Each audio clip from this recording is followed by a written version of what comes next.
So unless you're a doctor, an architect or a photographer, the M2 chip's not going to be for you. I declare bankruptcy!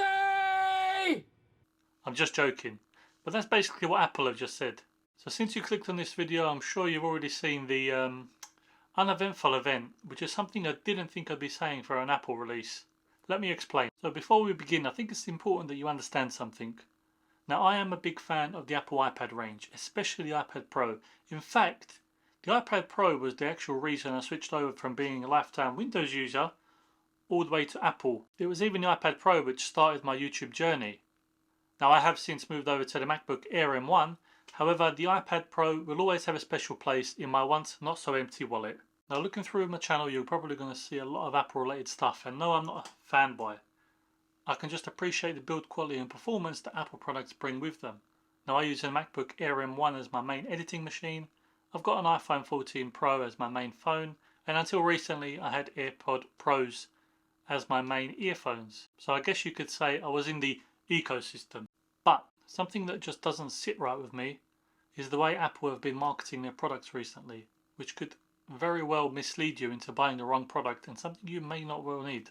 So let's talk about the new iPad Pro M2. It's got the same crispy, colourful display that the previous version had.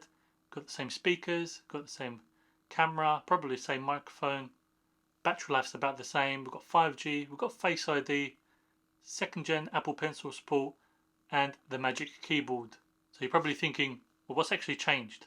Well, the new M2 processor has got 2 extra GPU cores, so you get 10 instead of 8. And on the new iPad Pro M2, you can actually record ProRes video. I know what you're thinking. Who's going to be recording video on an iPad, let alone ProRes video? So Apple put a lot of emphasis on changes and features that no one really cares about and no one really wanted. You'd think with the iPad Pro being one of the most expensive models they have, that it would get new products first, say like a new Magic Keyboard. No, no, no. Apple actually announced a brand new keyboard for the basic 10th gen iPad model. So the device that cost almost double and has Pro in the name now has a worse keyboard than the base model. No! God, please, no! No! No! In what world does that make sense? Not only that, but you'd think with a tablet you'd have the video camera on the side. I don't see what's so hard to believe about that. So when you're having a video call or anything like that, it will be nice vertical orientation for both the camera and the display. But no, no, no.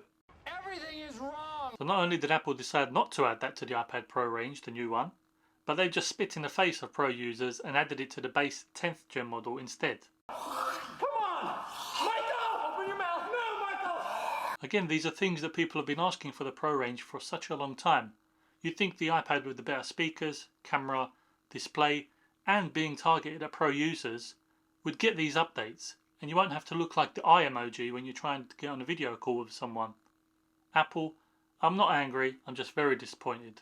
But hey, let's say you got an old iPad, or you're getting your very first iPad Pro. You can get the M2 iPad Pro for the same price as the M1 iPad Pro, right? Wrong.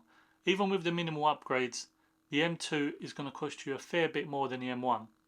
So I know there's people out there, they're going to want the greatest and the best there is. Those things cost thousands. That is a good point.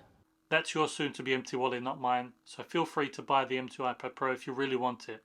However, for the average person, if you're trying to get into the Pro line, you should be perfectly fine with the M1 iPad Pro. Now I'm going to leave some links below where you can buy them if you do decide you want it. And like I said, this is just an opinion. It's your money. So do with that what you wish. But I hope you enjoyed the video. I'll catch you on the next one. Remember to like the video, subscribe to the channel if you want to see more content like this, and I'll see you later.